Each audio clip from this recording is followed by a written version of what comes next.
Aujourd'hui, on va découvrir ou redécouvrir le H510 de chez NZXT. Il revient dans sa version Flow, donc pour laisser rentrer un maximum d'air. Salut tout le monde, c'est Flo et j'espère que vous avez la forme. Donc Flow, avec un boîtier qui a du flow, donc là ça va être vraiment le top. Donc boîtier de chez NZXT, vous connaissez sûrement, donc le H510 revient dans une version Flow.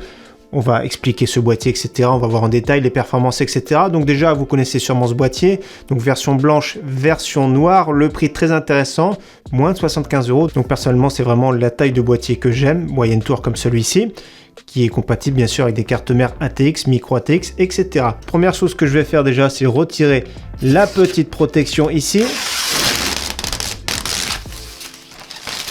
Voilà, ça va être quand même beaucoup plus joli. Donc là, c'est bien marqué qu'il faut faire attention. Donc pourquoi il faut faire attention, vous savez sûrement. Donc il faut faire attention. On va mettre ça ici, le petit logo. Attention. Alors là, j'ai dévissé une petite vis. Il faut faire super attention. Le verre trempé, c'est fragile. Alors faites bien attention. Un des défauts de ce boîtier, c'est qu'il est assez fin. Le verre trempé, c'est 3 mm d'épaisseur. Personnellement, je trouve que c'est trop fin. 4 mm, c'est encore mieux. Donc il y a les systèmes de fixation, une petite vis à l'arrière, c'est vraiment très bien. Le cache alimentation sur le bas, c'est ce que je préfère quand c'est complet. Certains boîtiers ont une fenêtre, je trouve ça vraiment pas très joli. Il y a des étiquettes d'alimentation qui sont pas belles. Donc déjà, je vais poser ça doucement derrière. Donc je vais retirer le petit logo également. Donc voilà, je vais allumer cette configuration. Donc configuration de référence, sauf que la différence c'est que d'habitude je me sers d'un water cooling de chez Arctic en 240 mm. Donc je me sers de celui-ci, le Freezer 2, pour faire tous mes tests de boîtier, mais là j'ai pas pu le mettre dedans, donc j'ai mis le Ventirad d'origine, donc Ryzen 7 3700X, RTX 3060 Ti, etc. Donc je mettrai bien sûr toute la configuration en description.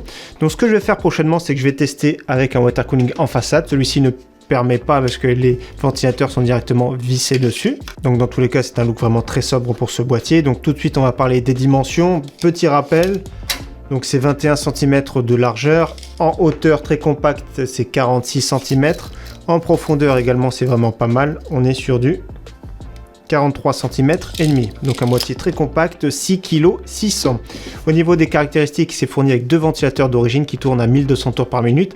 Un ici juste en façade, un en extraction à l'arrière. Possibilité sur le top de rajouter un ventilateur de 12 ou 14 cm. Donc ça pour moi c'est mon gros défaut de ce boîtier, c'est que j'aurais bien voulu sur le top du 240 ou 280 mm pour mettre un water cooling. Après le souci sur ce boîtier c'est qu'ils auraient dû le concevoir différent, ils auraient dû le relever un petit peu. Donc au niveau capacité d'intégration justement c'est les cartes graphiques jusqu'à 36 cm et donc pour le Ventirad ça va être 16,5 cm de hauteur. Donc pas mal de Ventirad du marché.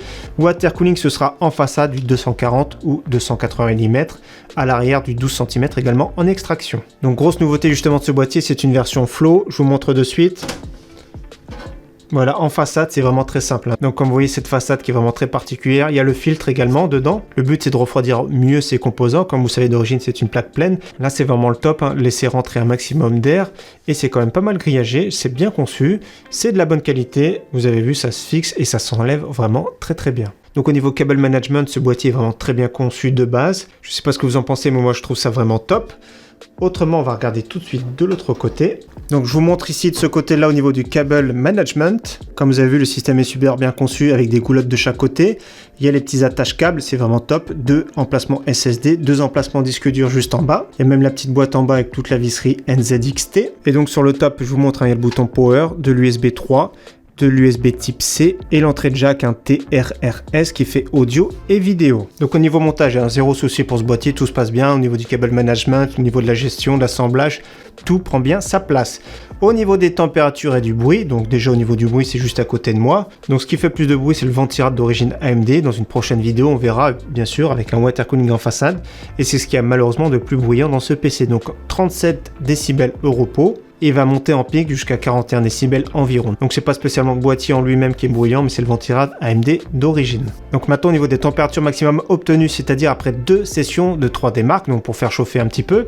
Donc le processeur c'est le Ryzen 7 3700X et j'ai fait un delta de 55 degrés, c'est-à-dire 79 degrés moins 24 degrés de la pièce, donc 55 degrés au niveau du delta.